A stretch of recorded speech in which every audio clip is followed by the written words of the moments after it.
Hey guys, this is अंकित और स्वागत है आपका मेरा यूट्यूब चैनल इंग्लिश विद अंकित में। तो दोस्तों, आज हम लोग चर्चा करने वाले हैं जो पोएम हम लोग पढ़े हैं एन एपिटाफ, उस पोएम का समरी के बारे में। दोस्तों, यदि आपने पहले इस वीडियो का लाइन बाय लाइन एक्सप्लेनेशन इस चैप्टर का नहीं देखे हैं तो पहले आप एन एपिटाफ पोएम का लाइन बाय लाइन एक्सप्लेनेशन देख लीजिए, उसके बाद ही आप यहाँ पे आइएगा, तब आपको ज़्यादा समझ में आएगा और बेहतर रहेगा।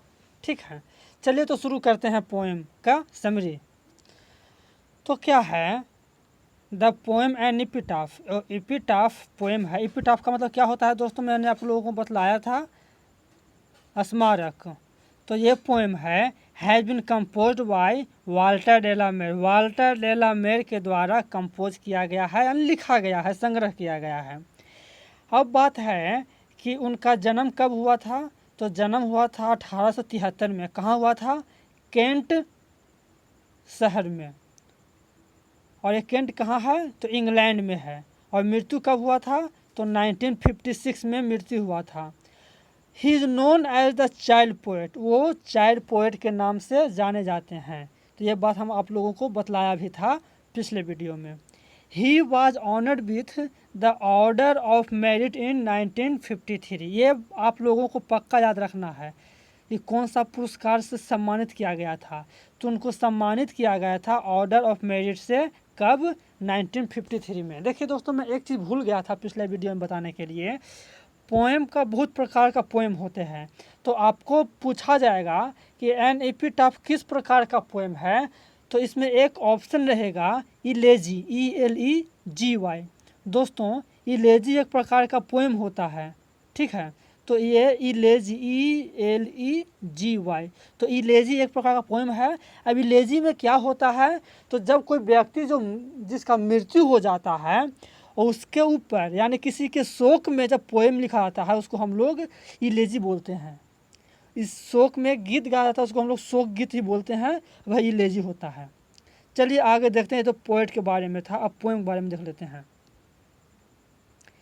इन दिस पोएम, इस कविता में, the poet says that, poet यह कहते हैं कि देयर इज ए ग्रेव है। देयर इज ए ग्रेव, एक ग्रेव है। ग्रेव मतलब क्या हो गया, तो उसको क्या बोलते हैं? कब्र। कब्र है, एक कब्र है। And most beautiful lady in lies in it. एक बहुत ही सुंदर लेडी उसमें लेटी हुई है, यानी कि मर करके पड़ी हुई है, डेथ हो गया है। The poet thinks that, poet यह सोचते हैं कि she was the most beautiful lady of the west world.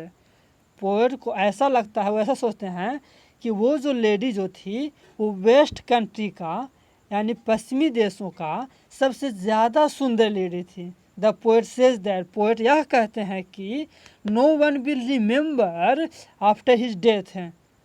मेरे मरने के बाद, ये कभी कहते हैं कि मेरे मरने के बाद कोई भी उसे याद नहीं करेगा। आज हम हैं तो याद कर रहे हैं। देखते हैं आगे क्या कहते हैं।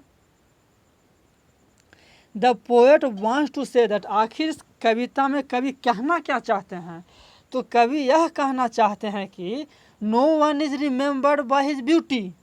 कोई भी अपने सुंदरता के वजह से किसी को याद नहीं किया जाता है, बट बल्कि ही और सी, ही या सी कह सकते हैं, is remembered by his nature and good deeds. बल्कि कोई व्यक्ति होता है अपने प्राकृतिक और अपने अच्छे कार्यों के वजह से ही याद किया जाता है।